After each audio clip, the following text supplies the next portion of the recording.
back at it. Went ahead and cut 2 reliefs in the core support like I talked about. Got that out, so hopefully that angle will work nicely to get our width the same as our fenders. Then been plugging away on Fusion 360 with the design for our body. So I think I got that relatively ironed out. The only thing left to figure out that I'm worried about is the opening. I don't want to make it any larger, that'll look weird. But currently plan on having the body pretty much sitting down in the frame. Might change, we might space it up an inch or 2. I don't know how I really want to mount the body yet, if I'm going to build actual body mounts or just bolt it right to the square tubing. But I think with the opening I have designed right now, we're going to be really tight on our tires, which I don't want to do, but I mean, I can always space them down. I can get creative if I need to, so.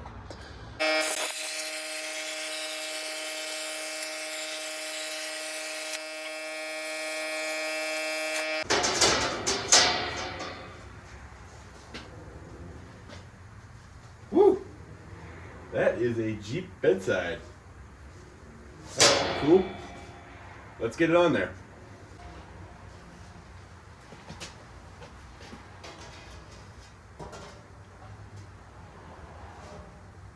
Wow, I don't like that. That does not look right. Well. Alright, got the body mocked up and bent. And I've gotten over what I don't like about it. But I do still need to move the axle forward. So we're going to go ahead and do that. But overall, I like it. Woo! Got a cowl made here. So I went ahead and plasma cut out some triangles here to fill in those relief areas that I did so I can make this bend work really well. Now I just need to go ahead and trim this out so it's straight, so that it matches up with the eventually the fender and the hood. It's gonna be kind of tough to mark that out, but it shouldn't be bad. But I'm happy with how this turned out. So yeah, I'm gonna go ahead and trim this up. We'll hang the cowl, and then we'll start. We're gonna actually brace up the cowl with some scrap steel, get that set in place, and then we'll start trimming up the fenders and stuff and getting those hung. So shrunk the cowl a little bit by cutting a skosh out of the center. Got the line up on the sides. And I marked this out and made a straight cut, except for right there, which I'll have to fix when I go to build the dash. Shouldn't be a big deal. But I cut that off straight so I can put a flat dash in it rather than some weird curved dash. That was kind of a hard cut to do. And the biggest thing of the night was I got the bed sides roughed on here. So I stopped by the steel yard today, got a couple sticks of this 1/2-inch square stock that I'm going to use for bracing up the body, getting it all square. So it's tacked in 2 places there, and then up here.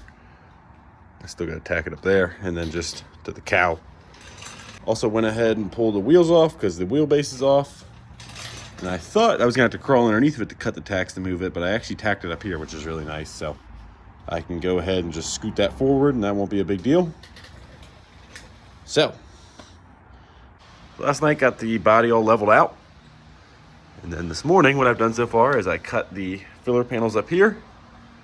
So it's going to take some time to get them all square to the hood and square to the body. But I cut 2 of those, and then I cut the large panel that'll become the back panel. So I need to go ahead and clean all the dross off that. I need to cut a couple more of my little jig things and set that up to bend, which is going to be quite a bit tougher than the cowl, but still doable. We'll get that all fit up. First, I'm going to actually tack the axle in place, but I won't show that. Got it sitting where it's going to be, you just got to tack it. Once we throw the back on the body, in theory, if I cut the 2 tacks that hold these bars on, I could lift the whole body off if I want to. Don't know if I will, but I can. All right, we got the back panel on here. Clamped a piece of square tubing down, set the plate on there so it's nice and flat. Then we've got 5 little dies to bend against. Gonna clear away all that, and we'll start heating her up. Let it fold on over. So I've got a welding tip in here. Seems to work pretty good for heating up the sheet metal without overheating it. When I was bending the cow, I didn't even get cherry. I was just getting it just barely burnt orange, and it would bend perfectly fine then. So.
So, got the rear panel all bent up. Looks super plain right now. We'll throw some taillights on it, a bumper. It'll probably look a lot better. And maybe I'll do a plasma cutout of whatever the heck I'm going to name this thing. Really don't know what to name it. It's going to be a Willys, style-wise. So my brain instantly goes to Little Willie, of course, but C90 Adventures has already coined that term with this Chinese one that he rode across Utah, so can't really do that. So, if you guys have any good name ideas, let me know in the comments. Because, well, that's some big old real estate to put whatever I decided to name it. And I think it needs a name. A project this big deserves a name, so. Now what I got to decide is how far to extend this. I just have these 2 panels overlapped right now. So I can extend it way farther back. No matter what, I'll have to extend the frame. So I'm just going to gauge on what looks right. I was thinking earlier when I go to design the floor, it'll be flat, come up, and then it'll probably just stay. That'll be seat level, which will also be the clearance for the axle and stuff. So that's where the transmission is going to go if I do the drivetrain that I'm thinking of now. And then the back here, I'll probably chop off the floor and make a little compartment here maybe. Not sure. Also have to put a fuel tank somewhere, so I'll have to think of that. But yeah, I'm really happy with this. Sometimes I can make a great grinder cut. Other times it looks like a beaver chewed it apart. But had to end up having to cut the rear panel in half. After I trimmed it down, it was obviously going to be too wide, so took about 1/2 inch out of it. Now we're going to have to re-tack it back together, and the body seems a little cantilevered, so we're going to have to wrench it straight, square, I guess. So a little bit of a pain. Yet another joint to weld. This thing's going to require a lot of welding in the end.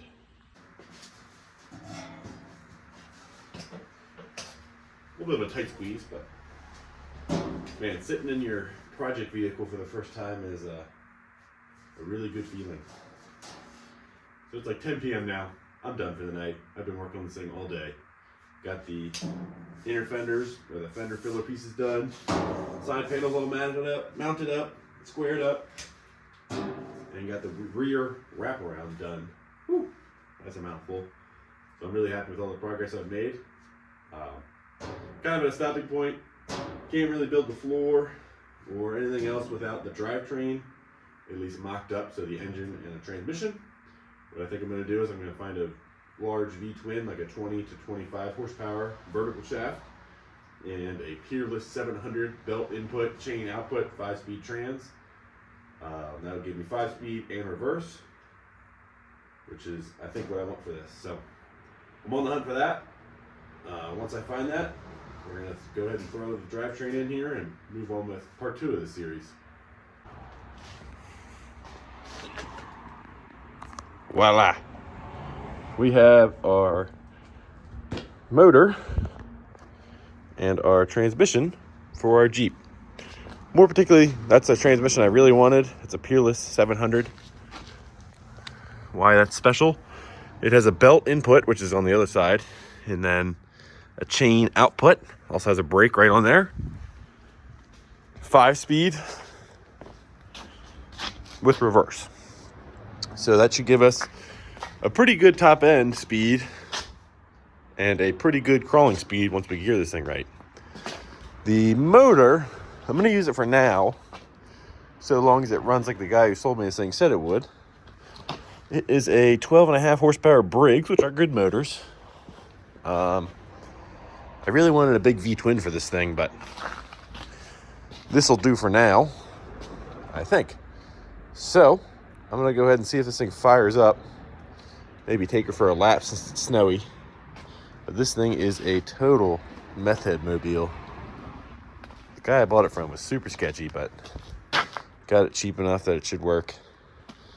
So yeah, let's go ahead and see if it fires up real quick.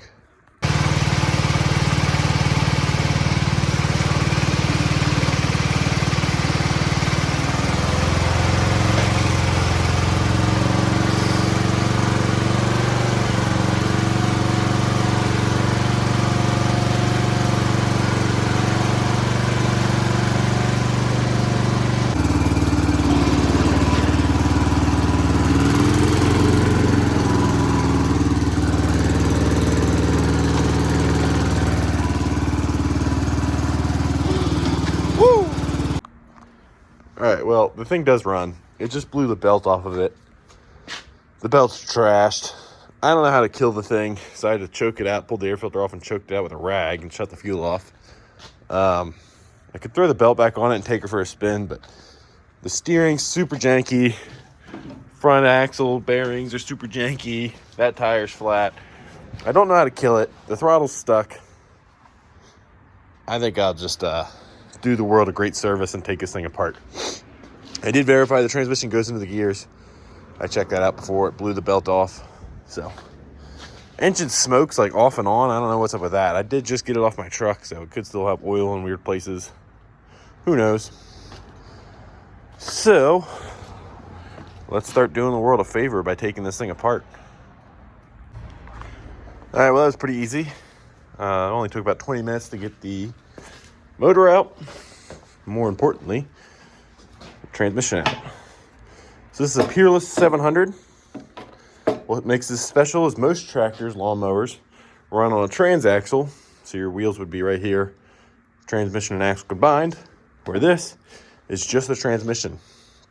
So it's a belt input on the bottom and then a chain output on the side, which should work out really good. So we can have the motor in the front, have a belt run to about wherever we have the transmission, and then a chain run back to the axle right here. These things are pretty tough. There is a couple modifications you can do to them to make them even tougher. These are like the go-to transmission for guys who build racing lawnmowers, which are pretty sweet. I'm not throwing any shade there, but just kind of a weird thing to say. So this is good. We'll use the motor for now, but that's probably not a forever motor for us. These old Briggs flatheads are pretty good motors. I think this one's a flathead. Yeah, this would be a flathead. Nothing wrong with them, but I was really hoping for some V-twin.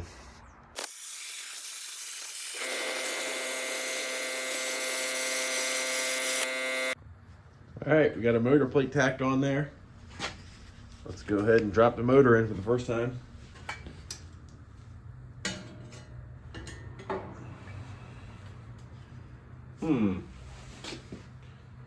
Needs to go back that way more. We won't use this muffler.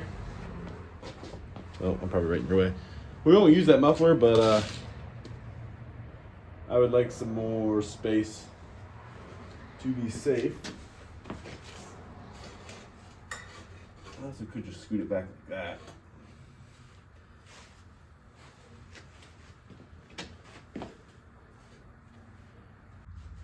All right, plugging right along here on a little mini Jeep build.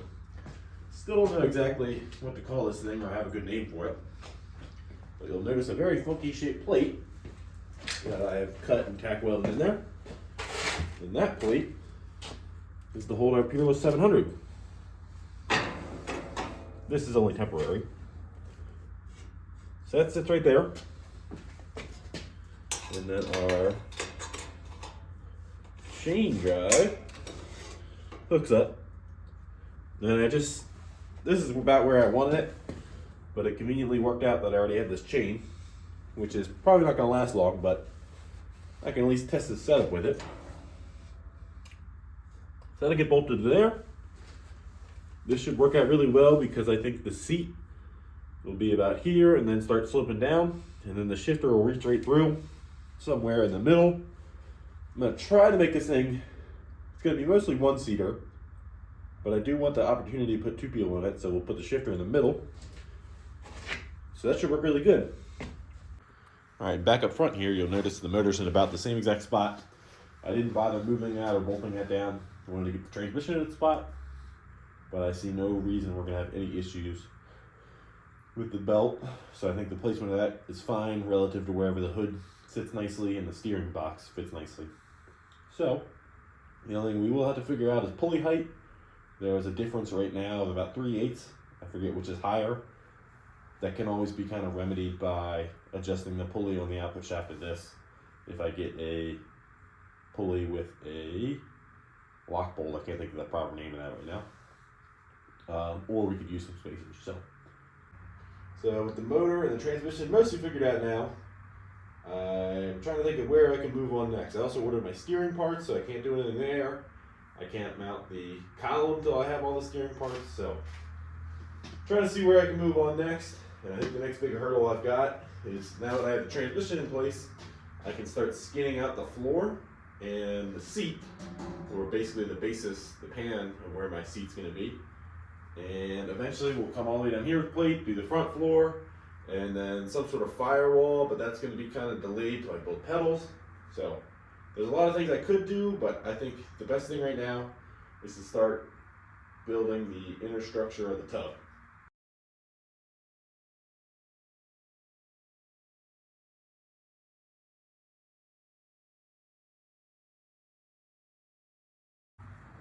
All right, well, made a questionable decision and decided to cut all my structure out of my body, which was all these tack bars. And I did that because I went ahead and cut my first floor section, and I'll show you in a second. When I set it up there, it is a little wonky to say the least. So I did some measuring obviously before I cut this piece. As you can see, actually it's a lot closer now that I've got the supports out of there, but it's gonna need some adjustment. And on this bend line, this sheet will actually bend to come up, and that'll go to the bottom of where our seat pan will be. But now that I've got it up on my table like this, I can tack it down in places, ratchet strap it across, do whatever I need to do to get this thing as square and perfect, parallel, whatever, as I can.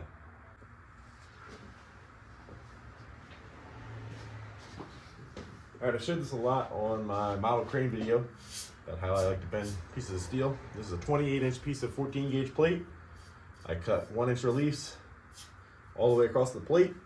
So basically you take away half the material, and I find if you got a good table edge like this and a piece of steel to put across it, it'll usually bend okay. This one's being a little fussy because of I don't have it clamped up here, so let me remedy that.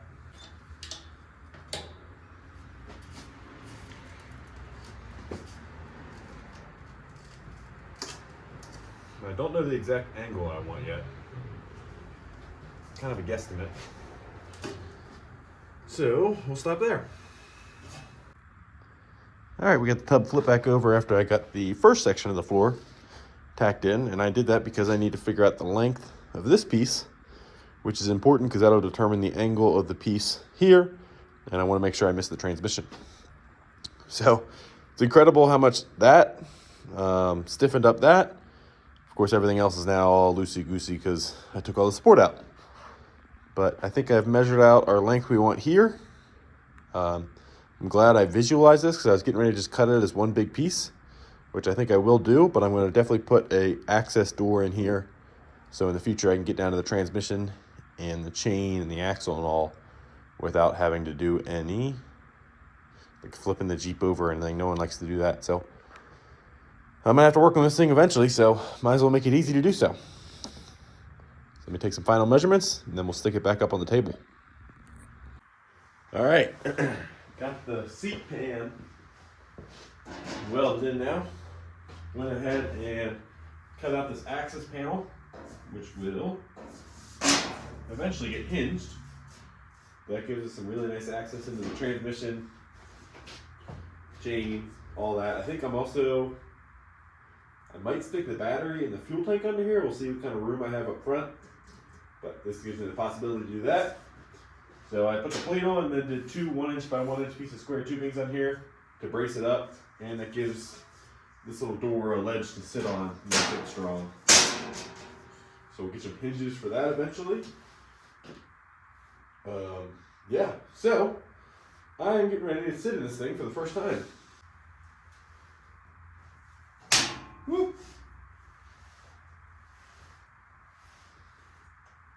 This thing's actually a good bit spacier than I thought it was going to be. So I can sit really far back, which is nice. That means I was thinking I needed to angle the floorboard, and I still might, because I think I have clearance with my engine. But even if I had to just put a firewall straight down, it wouldn't really probably screw me, I don't think. So that's very good. All right, fresh new day today. Last night was kind of just hammering stuff out, listening to some hard rock, so I wasn't really videotaping too much. But we got the floor of the tub all done, which I showed. And then after that, down here, we got the shifter made, which isn't finished yet. I still need to brace it up, but it runs through all the gears.